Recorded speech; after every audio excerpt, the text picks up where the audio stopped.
Just wanted to send a big shout out to everybody who feels like they're on a huge ascension path at the minute.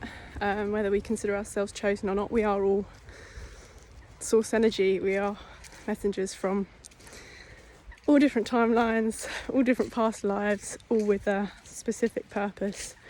You just have to dig a little deep sometimes to find it. And just the repetition of when we come back to nature, when we come back to stillness, when we come back to intuition, things that we're naturally drawn to. I'm working a lot with roses at the minute because the sisterhood of the rose is something that is coming through strongly, and I've been making rose oil for a while. Just little DIY bits, you know, none of this stuff's hard. You just got to make the time, make the effort to do it if we're called that way. And so 101, sorry. I just wanted to give thanks to everybody who is ascending into a love vibration and really challenging themselves to drop the heavy weights and to not repeat the patterns that may be revealing themselves to us. I think a lot has shifted for me, especially, and we can only talk from our personal lived experience, since the eclipse. It was a very, very powerful moment, and did a little special ceremony with a beautiful elder friend of mine, and sharing sister, divine feminine, wild woman, medicine woman power. And things tend to work in 3-month cycles if that is aligned with our vibration. For me, that is something.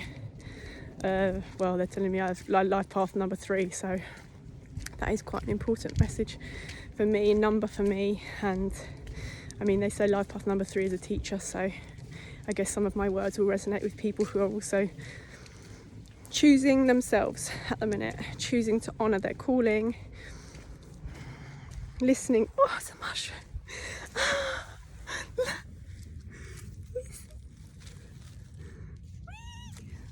Sorry. Choosing to honour things that are coming through into the dream state, things that are being shown in angel numbers, or words of confirmation that we hear from our loved ones. You know, spirit works through people, and confirmations can come from us, from our surroundings, non-physical as well. And if we're open to listening and tapping into the non-physical realms, there is an abundance of gold. I don't know why I'm getting leprechaun. The leprechaun's the Irish are talking to me at the minute. So yes, that's another part of my work, but that will come when it comes. There's many things in the non-physical. Literally, sorry, I've got an energy that's really trying to get through. So anyway, without giving you all a laugh now, which is kind of the point of why I do some of these videos as well, because life is not meant to be taken so seriously, because some of the stuff we go through is really intense. So yes, if it be it leprechauns, fairies, dragon energy, some of the ascended masters, the light is really, the non-physical, really trying to help us right now. And I think creating an altar, however that comes to us, you know, no one can tell us how to make an altar. You know, I mean, it might be something that I sort of share with my close friends, but that connection to the ancestors, to where we've all come from, you know, from generation back. This is literally heaven to me here, sorry. And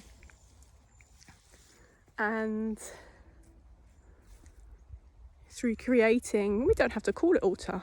All these words are just attached to other things, and people might not want the idea of an altar or church in their space, and that's okay. But creating a sacred space or an area for ceremony, self-ceremony, self-love, ritual, rising to the day in this space, giving thanks to life, breath, whatever we choose to do, affirmations, you know.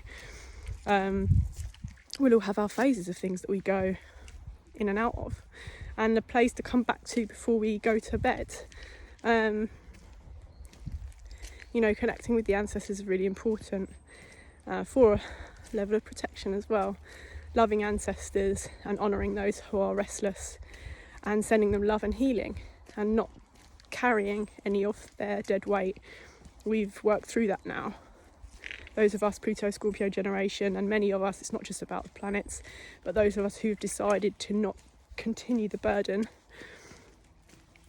And this is said with love and respect to everybody, no blame to the generations before us, because everything happens in its right time. There is always a right moment, in the words of Johnny Osborne. And yeah, we don't carry that weight anymore. We give thanks and we honour them, having been through, and lots of people are obviously experiencing sort of deep grief and sadness and war at present in the physical world. And it's our time to ascend and to release the burden from past generations.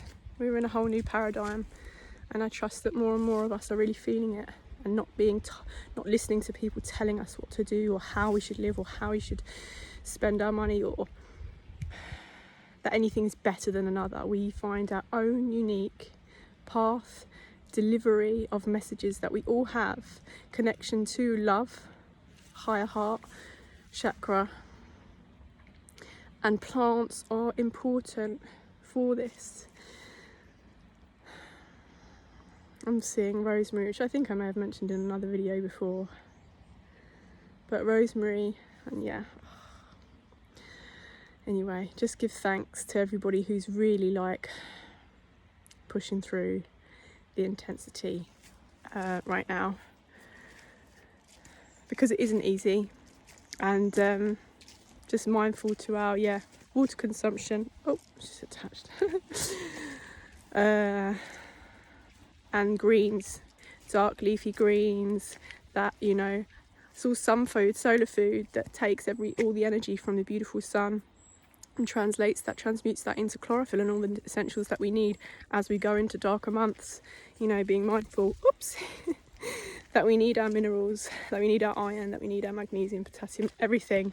You know, we'll all have our preferences of what we're drawn to, but sprouting lentils, green lentils, and doing things that are cost effective, simple, kind of ritualistic. I don't know, I have all of these. Oh my god, the lichen. I did a geography project at school. My dad took me and we were just like looking at lichen, and the more that there is of this all over the trees, it means the purer the air, because this kind of lichen can survive where there's pure air. Where there's more toxins, like in cities, you don't get this amazing moss and lichen. Anyway, I'm not a lichen specialist, I just love it, and it reminds me of a geography project I did at school. Yeah, I always loved my geography teacher as well. He was very cool. And without getting tangent and sidetracked, because a lot of stuff's coming through, yeah, there's many simple things that we can do to connect with living food. I'm not here to sprout any agenda, I'm just saying balance. You know, if we choose to eat certain things, it has to be counterbalanced. Oh, sorry, I've really heard something. Has to be counterbalanced with, you know, rainbow food, living food, and water, and teas. Obviously, when I say water, I mean, for me, I consume it with the herbal teas throughout the day. I did an elder I knew back in the day showed me a zero waste tea with onion peel and cinnamon bark and apple core.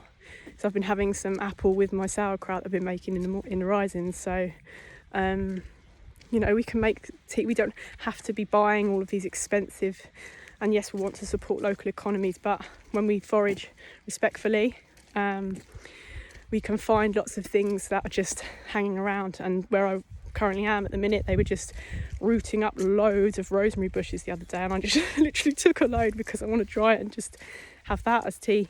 So we can be so much more creative than we realise, not depending on, you know, I'm not naming any names, but anyway, things that arrive at our door and tell us what to cook in tiny little pots and this and that is beyond me. So let's not give our power away. Let's come back to this amazing creativity that we all have, and self-sufficiency that our ancestors, you know, pulled us through the ages, you know, and being mindful of, you know, the alkaline acid balance when we consume certain foods. So yeah, big love.